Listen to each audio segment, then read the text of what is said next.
Welcome to Biology Pathshala. Today's class is dedicated to UP Board 10th class and 12th class also. So today's class we discussing about the MCQ or a most important question for the P-wise Qs questions.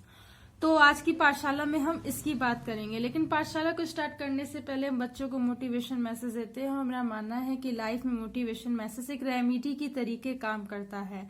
और आज का motivation message कुछ इस तरीके से कि मेरे प्यारे बच्चों, आप जो भी यूनिट पढ़ रहे हैं उसका पी वाइज क्यूज MCQs लगाते रहिए। और सभी को पता है कि 5 नवंबर से सीरीज स्टार्ट हुई है और संडे टू संडे इसकी जो भी हम पढ़ाते हैं उसकी पी वाइज क्यूज स्टार्ट हुई है। 10th के लिए डाइजेस्टिव सिस्टम से और 12th के लिए बायोटेक्नोलॉजी से पी वाइज क्यूज स्टार्ट हुआ है और दोनों का मिलेगा। चलिए तो बात करते हैं आज की। देखिए, मैंने कुछ बायोटेक्नोलॉजी से बहुत अच्छी बुक से कुछ क्वेश्चन देखे हैं और मुझे लगता है कि आपसे इसे शेयर करना चाहिए। देखिए, तो सबसे पहला जो पूछा जाता है, कभी कभी मोनोक्लोनल एंटीबॉडी के रेफरेंस से पूछा जाता है। देखिए क्या क्या इससे होता है। देखिए, मोनोक्लोनल एंटीबॉडी का प्रयोग होता है वो बेसिकली डिसीज डायग्नोसिस में होता है, मतलब रोग के विश्लेषण में होता है। ये बेसिकली जो टेक्निक होती है उसे बोलते हैं हाइब्रिडोमा तकनीक के द्वारा होता है। और इससे देखिए अब ये क्वेश्चन आता है, कैंसर, हेपेटाइटिस बी आदि रोगों की पहचान की गई है और डीएनए प्रयोग के द्वारा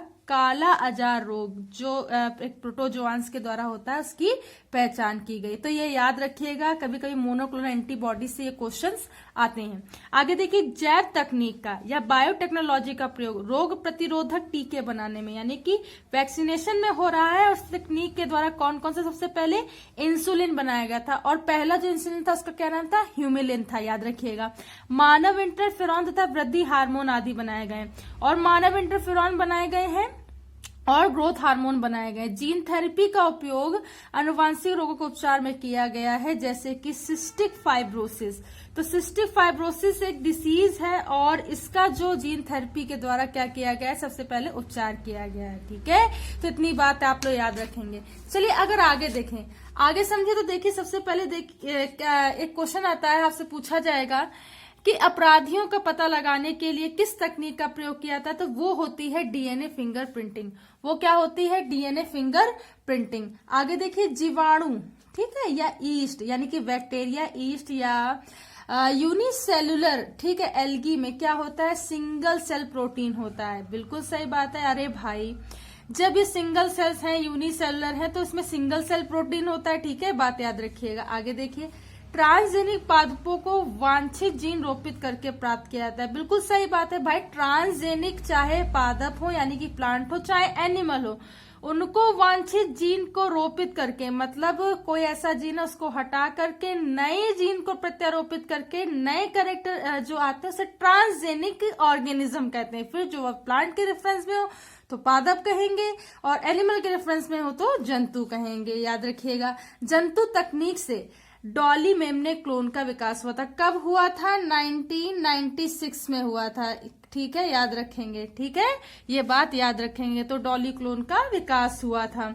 आगे देखिए, जैव तकनीक की सहायता से बहुत से औद्योगिक उत्पाद प्राप्त किए गए। तो मैंने बताया भी था कि जितनी केमिकल इंडस्ट्री में बायोटेक्नोलॉजी का बहुत यूज हो रहा है, इंडस्ट्रियल, अभी मैंने कल परसों पढ़ाया है ये। तो देखिए कौन कौन से होते हैं, अल्कोहल हो गया, लैक्टिक एसिड हो गया, ग्लिसरीन हो गया, साइटिक एसिड हो गया, एसीटोन हो गया, फिनॉल हो गया, बहुत सारे और भी होते हैं जो लिखे नहीं है। ठीक, तो जितना केमिकल इंडस्ट्री में लेबोरेटरी केमिकल जो होते हैं वो क्या होते हैं, बायोटेक्नोलॉजी के थ्रू डेवलप किए जा रहे हैं। आगे देखिए, जैव तकनीक से एंटीबायोटिक्स भी बनाए जा सकते हैं। देखिए, जैव तकनीक से बहुत सारे एंटीबायोटिक्स बनाए गए हैं, जिसमें से अगर हम मुख्य बात करें तो पेनिसिलिन हो गया, स्ट्रेप्टोमाइसिन हो गया, ठीक है, और क्या कहते हैं, सिस्टीन हो गया, ठीक है, ये से, और एस्प्रिन एक होता है। ठीक है, तो एस्प्रिन हो गया, 3 मैं बता रही हूँ। देखिए, पेनिसिलिन हो गया, स्ट्रेप्टोमाइसिन हो गया, एस्प्रिन हो गया। तो ये कुछ एंटीबायोटिक्स हैं जो बनाई जा रही है। आगे देखिए, एंजाइम उत्पादन में जैव तकनीक का उपयोग कर एंजाइम बनाए जा रहे हैं। अब कौन कौन से एंजाइम बनाए जा रहे हैं, वैसे तो बहुत सारे एंजाइम बनाए जा रहे हैं जो डाइजेशन में और बहुत सारी फिजियोलॉजिकल एक्टिविटी में काम कर रहे हैं। ठीक है, जैसे कि आजकल हम बता दें कि ये ट्रिप्सिन, कीमोट्रिप्सिन और बहुत सारी चीजों में क्या है, अब वो केमिकली बनाए जा रहे हैं, ठीक है। हालांकि ये नेचुरली होते भी है, लेकिन अब वो उसकी मेंटेन फिजियोलॉजिकल एक्टिविटी को करने के लिए बनाए जा रहे हैं। इनमें से देखिए कुछ ये जैसे अल्फा एमाइलेज हो गया, प्रोटीएज हो गया, लाइपेज हो गया, ठीक। तो ये कुछ एंजाइम है जो क्या कर रहे हैं, जैव तकनीकों के द्वारा बनाए जा रहे हैं। आगे देखिए, कभी कभी क्वेश्चन पूछ लेते हैं कि नेशनल बायोटेक्नोलॉजी बोर्ड की स्थापना कब हुई थी। तो मैंने बताया था 19th सेंचुरी में हुई थी, दैट इज द पर्टिकुलर 1982 में हुई थी। आगे देखिए, 1986 में भारत सरकार के विज्ञान एवं तकनीकी मंत्रालय के अंतर्गत डीबीटी की स्थापना की गई, जैव प्रौद्योगिकी विभाग की स्थापना की गई। तो ये क्वेश्चन बहुत आता है डीबीटी के थ्रू रेफरेंस में कि 1986 में भारत सरकार ने विज्ञान एवं तकनीक मंत्रालय के अंतर्गत जैव प्रौद्योगिकी की स्थापना की गई। देखिए, IARI दिल्ली में चल रहा है। देखिए, जब मैंने बताया था तो सबसे पहले हमने फुल फॉर्म बहुत सारी जो रिसर्चेस चल रही है उससे सेंटर मैंने बताया थे, तो मैंने IAR के बारे में भी बताया था। तो IARI दिल्ली में चल रहे जैव तकनीक का नाम क्या होता है, national research for the biotechnology थी कि इसका नाम होता है, क्या होता है, national research centre for the biotechnology. और ये जो है 1983 में स्थापित हुआ था।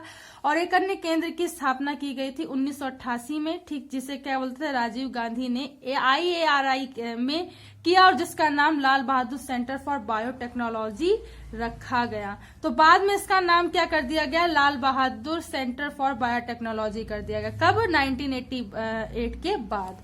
आगे देखिए, सबसे पहले क्या हुआ था, जाधवपुर विश्वविद्यालय ने जैव तकनीकी विधि से आलू से लैक्टिक अम्ल प्राप्त किया था। तो ये कभी कभी ऐसे पूछ लेते हैं कि लैक्टिक अम्ल किससे प्राप्त किया गया था, ये नहीं पूछा जाएगा, ठीक है। आपके सिलेबस में ये चीज नहीं पूछी जाएगी, लेकिन आपसे ये पूछा जा सकता है कि लैक्टिक एसिड सबसे पहले किससे प्राप्त किया गया था। तो आप ये याद रखेंगे, किससे, आलू से। आगे देखिए, 1955 में अमेरिका ने ट्रांसजेनिक चूहों का पेटेंट प्राप्त किया था। तो सबसे पहले क्या हुआ था, ट्रांसजेनिक चूहे प्राप्त किए गए थे, ठीक है। तो एक प्रोसेस होता है, उसके रेफरेंस में मुझे अभी नॉकआउट, यस अभी याद आ गया। तो नॉकआउट प्रोसेस होता है, बेसिकली उससे ट्रांसजेनिक माउस प्राप्त किए गए थे, ठीक है। तो 1955 में, ठीक, मुझे याद भी आ गया, तो याद रखिएगा ये बात। आगे देखिए, मक्का के ट्रांसजेनिक पादप को शॉटगन मेथड के द्वारा प्राप्त किया गया था। बेटा ये बहुत पूछा जाता है, जैसे मैं आपको बताऊं, जैसे अभी आपने ये डीएनए फिंगरप्रिंटिंग पढ़ा ना, डीएनए फिंगरप्रिंटिंग को सर्दन ब्लांटिंग तकनीक से करा जाता है, ठीक है। सर्दन ब्लांटिंग तकनीक होती है और उस ब्लांटिंग तकनीक के द्वारा डीएनए फिंगरप्रिंटिंग से मतलब अपराधियों को पता लगाया जाता है। उसी तरीके से मक्का के ट्रांसजेनिक पादप को शॉटगन तकनीक से पता लगाया जाता है। इतनी बात याद रखेंगे। एक बात और बताना चाहते हैं, और इसमें मक्का में क्या होता था कि एक जंपिंग जीन पाया जाता था जिसे बारबरा मैक्टिकटॉन ने खोजा था। तो जंपिंग जीन भी होता है, ये भी बात याद रखना, ठीक।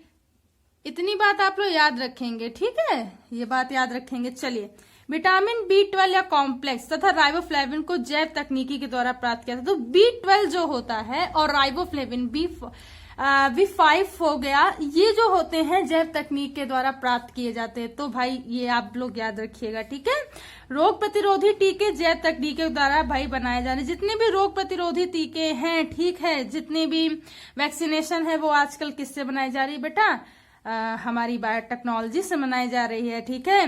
जेनेटिक इंजीनियरिंग के थ्रू बनाई जा रही है। क्राइजीन को कपास में स्थानांतरित करके, देखिए अब क्राइजीन का बीटी कॉटन में बहुत ज्यादा यूज होता है। बीटी कॉटन से बहुत पोटैटोज की, ठीक है, कॉटन की, है ना, और क्या कहते हैं, तंबाकू की, इस सब की बहुत सारी क्रॉप्स को डेवलपमेंट किया जाता है। दैट इज, देखिए, क्राइजीन को कपास में स्थानांतरित करके बनाए गए बीटी कॉटन के पौधे को बल्बवॉर्म के प्रतिरोधी होते हैं, ठीक है। ये बात याद रखिएगा कि ये किसके प्रतिरोधी है, बल्बवॉर्म के प्रतिरोधी होते हैं। इस प्रकार क्राई-A1 जीन को आलू, टमाटर, तंबाकू और चावल में स्थानांतरित करके, जैसा कि मैंने अभी बताया, में स्थानांतरित करके इन्हें कीट प्रतिरोधी बनाया गया है। ये बात याद रखिएगा। तो क्राइजीन और बीटी कॉटन, क्राइजीन को याद रखना, बीटी कॉटन में किसका किसका यूज किया ये याद रखना, ये क्वेश्चन पूछा जाता है।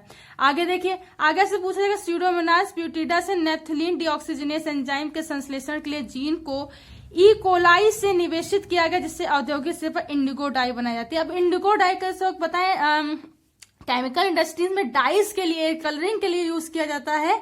तो अब ये याद रखिएगा, सीडोमोनास पिट्यूटा नेफ्थलीन डिहाइड्रोजिनेज ये पर्टिकुलर एंजाइम होता है। मैंने एक दिन और आपको इसके बारे में बताया था। एंजाइम के संश्लेषण के लिए जीन को अलग करके ई कोलाई में निवेशित किया जाता है और इससे क्या बोलती है, इंडिगो डाई बनाई जाती है। तो आज की पाठशाला में देखिए 10 मिनट होने वाले हैं, इतना ही। आई होप कि आज की पाठशाला आपको समझ में आई हो। अगर आज की पाठशाला आपको समझ में आए तो ज्यादा से ज्यादा बच्चों तक शेयर कीजिए, सब्सक्राइब कीजिए। Thanks to all my student to watch this पाठशाला।